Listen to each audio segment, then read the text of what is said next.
શું તમે ક્યારેય તાજમહેલને કપડાથી ઢંકાયેલો જોયો છે?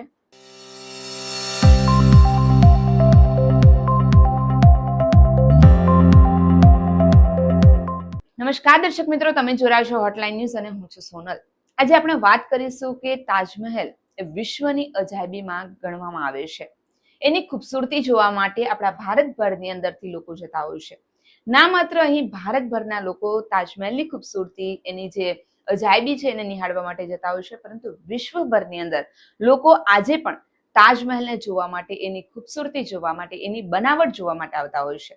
પરંતુ તમે ક્યારેય વિચાર્યું છે કે તમે જો તાજમહેલ જોવા માટે જાઓ અને જો તમને એ કપડાથી ઢંકાયેલો મળે તો, અને તમને તાજમહેલ જોવા જ ના મળે? આવું બન્યું છે ક્યારે? તો એના જવાબમાં આવે છે હા.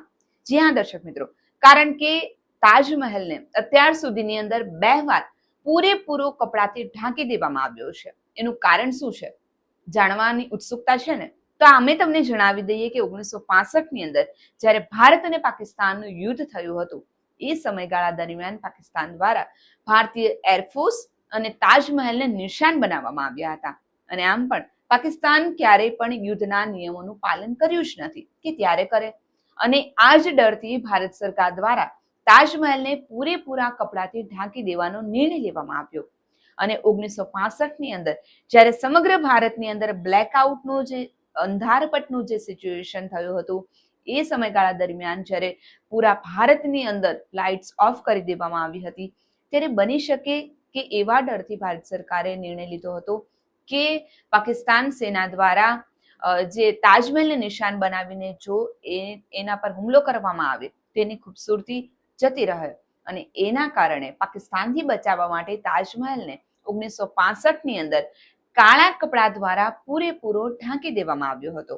એના કારણે પાકિસ્તાન જ્યારે પણ ત્યાંથી વિમાન લઈને પસાર થાય તો એ સેનાને આપણો તાજમહેલ દેખાય નહીં અને આપણે તાજમહેલને બચાવી શકાય. અને એવી જ રીતે 1965ની અંદર તાજમહેલને કાળા કપડાથી ઢાંકી દેવામાં આવ્યો હતો. બીજી વખતની જો આપણે વાત કરીએ તો આવી જ રીતે જ્યારે ભારત પાકિસ્તાનનું બીજું યુદ્ધ 1971માં થયું, એ સમયગાળા દરમિયાન પણ ભારતીય એરફોર્સ અને તાજમહેલને નિશાન બનાવવામાં આવ્યા હતા. અને આ વખતે પણ પાકિસ્તાન સેના ક્યારેય પણ યુદ્ધનું નિયમોનું પાલન કર્યું નથી કે આ વખતે કરે. અને આ જ ડરથી જ્યારે ભારતની અંદર, સમગ્ર ભારતની અંદર અંધારપટ, જ્યારે બ્લેકઆઉટનું સિચ્યુએશનનું નિર્માણ કરવામાં આવ્યું હતું, એ સમયગાળા દરમિયાન તાજમહેલને એક આખું જંગલ હોય એ રીતનું જ્યાં સ્ટ્રક્ચર ઊભું કરવામાં આવ્યું હતું, એટલે કે તેને લીલા કપડાથી પૂરેપૂરો ઢાંકી દેવામાં આવ્યો હતો. અને એના પર ઝાડ, ડાળી, ડાળખાઓ અને આવી વસ્તુઓ ત્યાં નાખી દેવામાં આવી હતી કે એના કારણે એવું લાગે કે એ ઢગલો એ પૂરેપૂરો કોઈ જંગલનો છે, કોઈ જંગલ વિસ્તાર છે. આના કારણે તાજમહેલની જે ચમક છે એ બહાર ના આવી શકે.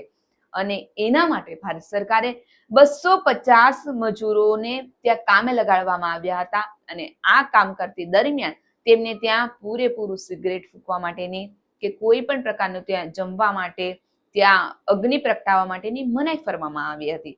જેના કારણે ત્યાં જે ત્રણકલા હોય, ત્યાં જે ડાળી ડાળખાઓ હોય, એના પર આગ ન લાગે અને આપણે તાજમહેલને સુરક્ષિત પામી શકીએ.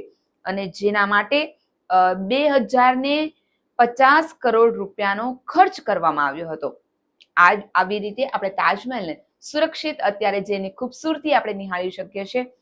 આ જ જે ભારત સરકારની મહેનતનું પરિણામ છે કે તાજમહેલને 2 વખત કપડાથી ઢાંકી દેવામાં આવ્યો હતો અને પાકિસ્તાનથી યુદ્ધ દરમિયાન આવી રીતે 2 વખત તાજમહેલને આપણે બચાવી શક્યા છીએ.